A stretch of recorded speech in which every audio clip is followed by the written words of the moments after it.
Here, look, I too, like the Kato Cheese, fear portrait on the clown Golair or the poor boss in the Monaghan and Dublin bombs. I want to welcome the families here and empathise with you, but my empathy, my welcome isn't much good to you. You need justice, and unfortunately, you're not going to get it. I want to compliment Sinn Féin for bringing forward the motion, and I'd hope they'll probably be the next government, that when they're in government they will have motions like this, and they will bring justice, because there is no justice. And we inherited a system here in our free state from the British government, and there's a lot to be desired, because we kept so much of the old British, system, and what we saw in the different time of the troubles here, and the very same modus operandi took place here: cover up, deny, deny, deny. As a young boy, I think I was in second year in school in St. Joseph's College in Care. About 50 of my colleagues in school and myself were in Dublin that day, that fatal day, on a school tour. And it was a traumatic and frightening scene. We were very close to it, and panic set in, and people ran in different directions. And then you meet some poor, fortunate woman that was injured, but very seriously injured, and go back the other way. We didn't know what. So I want to sympathise with everyone who lost their lives, and it was a traumatic scene and a huge carnage. And to think that my wife of nearly 40 years this year was actually putting in the cows at home in Dublin in County Monaghan. She heard the explosion 7 miles away in Monaghan town. That's how ferocious those blasts were. And all our parents at the time, there was no mobile phones, or even the mention of one. They didn't know. We didn't get home that night to care till nearly midnight instead of being home at 7 or whatever. So there was angst. You can imagine the angst of the families involved and lost and traumatised and devastation. And I heard on radio recently, last Sunday morning, an account of a woman pushing her 2 kids inside in the pram that was injured herself, and she pushed them with speed and ran to her house. When she got to her house, they had collapsed in the yard, and neighbours and everybody else helped. So bombing and bombs and things like that, and we know what happened in Northern Ireland, and simple. But the worst part of it is the collusion and the lack of investigation and the failure of several ministers of justice, probably as many, as someone said, as the number of victims since, and the same system goes on. Continue to perpetrate the cover up, which is worse, because no effort whatsoever.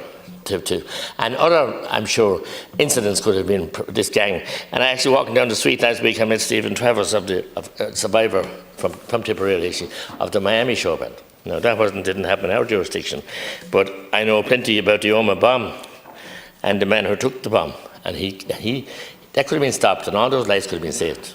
So I met the man numerous times, and I won't even say anything else because I don't want to identify him, but he's dead now, and that was collusion, north and south again, and it could have been avoided. But then when we look at the Whiddy Island disaster, no investigation, no cover-up. When we look at the Dublin Monaghan bombs, as I said, and I'm in any way making little of your plight and your fight for justice, folks from Monaghan and Dublin families. Fat and Malay, murdered at her wedding in Offaly, connections in Tipperary. John O'Brien and Pat Hesmond, killed off the coast of Helvick, but 13 years ago now, fighting for justice, waste of time. They were killed, not accidental. And the cover-up, I've been hugely involved in that case to no avail. Shane O'Farrell from Monaghan, his mother's been in here for debates, and Sinn Féin brought debates on it. Again, that was a disgrace what happened. I mean, the criminal activity that the man who killed him was involved in had been stopped at a checkpoint an hour beforehand, and the cover-up there, and he wanted in 2 jurisdictions, and it continues, the cover-up. I don't know what Aidan McInnesby, who I didn't know, but my family knew him well, but he was shot by British soldiers, as I said. And as I said, look, they go on, and there's many more up and down the country, and it's still happening, where grievous and serious wrongs are being perpetrated, and there's cover-ups. So there's not a shred of wanting to have a fair and decent, respectful Ireland that the men of 1916 and 21, 22 and 23 fought for. It's not there. Because we inherited that old system, and by God did we make it better, and make it better for the system. And to hell with Nadine and Tira, to hell with the people of Ireland. We have it. A young man killed in a gas station in Clonmel, arrested her 25 years ago as well. Not fight for justice. You can't fight the City Hall. You can't fight the system. When the system crawls in around you and it stops justice being served. So I put it up to Sinn Féin tonight. I compliment on our motion, and I'm glad the government haven't rejected it. But this is no good. They'll be in government maybe in less than a year. So we'll see then, will we get justice? Because whoever the Minister of Justice will be called aside again. You can't touch this. You can't touch that. You can't look at this. This is closed. This is what's going on in the name of our democracy here in 2024. I wonder why the men give the sacrifice for our freedom, because we don't have it. We don't have it, unfortunately. We have the name of democracy and the name of freedom and the name of justice. And we see every day of the week across the river, Trasdown and the other institution, that justice has not been served. It's been delayed, denied, been restricted for ordinary people and ordinary families. And the families here tonight wanted it. We saw how long it took the Stardust victims. We saw what happened here 2 or 3 weeks ago on their awful anniversary, which I was in Dublin that night also. And I was only in Dublin 10 times in my life before I was, before I got married. So I was happened to be in both times. And it's just so sad that a democracy, so-called democracy, that we can't have the truth. The truth. And the fact there's evidence there, ample evidence there, and knew who did it, and files getting lost and destroyed. That's happening to this day. Files are being lost and destroyed. To this day.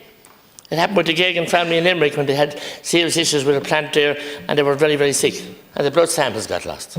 It's happening today as we speak, because it's cover-up after cover-up after cover-up. And I didn't think I'd be saying this after spending 17 years in this house. Like, with the name of democracy, and we hear about countries that are not democracies, what goes on there. But we have the name of it here, but what goes on here is then worse than what goes on in some of those juntas. And that's a sad thing for me to say, but I say it honestly from my heart when you see the links. And that's only a fraction, but you all come across them, you deal with them, but you just pass them on. Just nobody wants to know. Go, Margaret.